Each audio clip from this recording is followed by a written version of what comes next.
Hi guys, നമുക്ക് കുറച്ചൊന്ന് പ്രകൃതി സൗന്ദര്യം ആസ്വദിക്കാം. കണ്ടില്ലേ, കൊയ്ത്ത് കഴിഞ്ഞ പാടങ്ങളാണ്. അപ്പോൾ അതിൻ്റെ ഉള്ളിൽ കൂടി ഒരു ചെറിയൊരു ചാല് പോകുന്നുണ്ട്. കൊയ്ത്ത് കഴിഞ്ഞ് ഇതായതുകൊണ്ട് തന്നെ നിറച്ച് കിളികളും എല്ലാവരും നമുക്ക് കാണാം. കൊക്കുകൾ കാര്യങ്ങളെല്ലാവരും വന്ന് നെല്ല് തിന്നാൻ വരുന്നത് കാണാം. നമുക്ക് ഈ ചാലിന് അപ്പുറത്തേക്ക് കിടക്കണമെങ്കിൽ ഒരു ചെറിയൊരു പാലം ഉണ്ട്.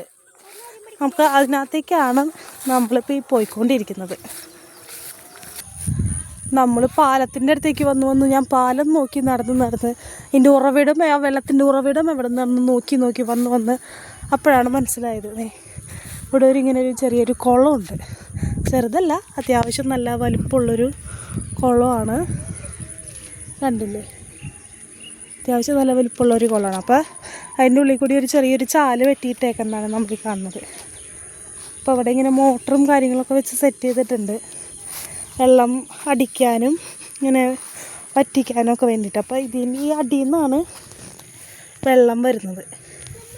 ഈ ചാലിൻ്റെ അടിയിൽ നിന്ന് ഇങ്ങനെ വെള്ളം, അതാണ് ഈ നമ്മൾ തോട്ടിലേക്ക് ഇങ്ങനെ ഒഴുകി വരുന്നത്.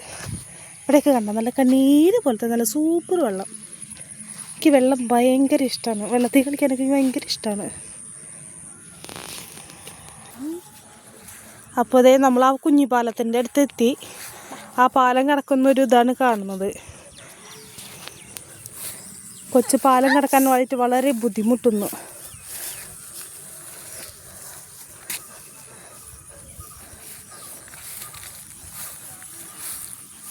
ഇങ്ങനെ നമ്മളിങ്ങനെ ഒരു സ്ഥലത്ത് കൂടിയൊക്കെ ഇതുപോലുള്ളൊരു അറ്റ്മോസ്ഫിയർ എത്തിയിട്ട് നമ്മൾ കുറേ നാളായി.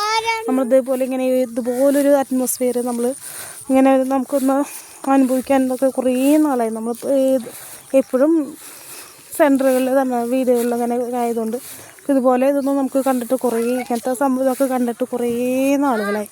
അപ്പോൾ ഞാൻ നോക്കിയപ്പോൾ അതേ പിള്ളേരെല്ലാവരും അവിടെ കളിക്കുന്നുണ്ട്. കുറേ പേര് കളിക്കുന്നുണ്ട്. സ്കൂൾ വെക്കേഷൻ ആയതുകൊണ്ട് തന്നെ കളിക്കാനും കാണാനും ഇതുപോലെ ഇങ്ങനെ ഇവിടെ ഈ പാടത്തേക്ക് കാണാനും ഒക്കെ ആയിട്ട് കുറേ പേര് വന്നിട്ടുണ്ട്.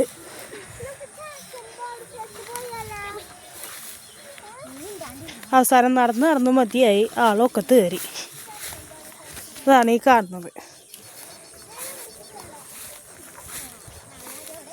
കൊക്കുകളൊക്കെ പറന്ന് വരണുണ്ട്. കൊക്ക് മാത്രമല്ല, കുറേ പക്ഷികളുണ്ട് കേട്ടോ. എന്തൊക്കെയാണെന്ന് നമുക്കൊന്നും അറിയാം. എനിക്കൊന്നും പേരൊന്നും അറിയില്ല. കുറേ ഉണ്ട്. കൊയ്ത്ത് കഴിഞ്ഞ് വൈക്കോല് കെട്ടിയിട്ടില്ല. അപ്പോൾ വൈക്കോല് ആണ് ഈ കിടക്കുന്നത്. പിന്നെ കണ്ടില്ലേ, നമുക്കിതിന് ഇങ്ങനെ ഈ ടൈമിലൊക്കെ ഒരു 5 മണി 6 മണി ആ സമയത്തൊക്കെ നമുക്ക് ഇവിടെ വന്നിരിക്കാൻ നല്ല സുഖമാണ്. കുറേ പക്ഷികളും കൊക്കുകളും ഒക്കെ എല്ലാവരും കൂടി പാടത്തൊക്കെ വന്നിരിക്കുന്നതാണ് നല്ല ഭംഗിയാണ്. ചാച്ചനമ്മച്ചിയും പുല്ല് മുറിക്കാൻ വേണ്ടി വന്നപ്പോൾ ഞങ്ങളതിൻ്റെ പിന്നാലെ പോകുന്നതാണ്. അവരവിടെ പുല്ലുമുറിയൊക്കെ കഴിഞ്ഞപ്പോൾ വായു എന്ന് വിളിച്ചുകൊണ്ടിരിക്കുകയാണ്. നമുക്ക് പോവാം നേരം വൈകി എന്നും പറഞ്ഞ് വിളിച്ചുകൊണ്ടിരിക്കുകയാണ്. ഇതിനകത്തൊന്നും പെടാണ്ട് വൈക്കോല് കൊയ്തെടുത്തിട്ട് പോയപ്പോൾ ഒരു നെല്ല് നിൽക്കണേണ്ട ഒരൊറ്റ ഇതായിട്ട് നിൽക്കണേ. അപ്പോൾ ഓക്കെ, ഇന്നത്തെ വീഡിയോ അത്രയേ ഉള്ളൂ. Okay, bye, see U.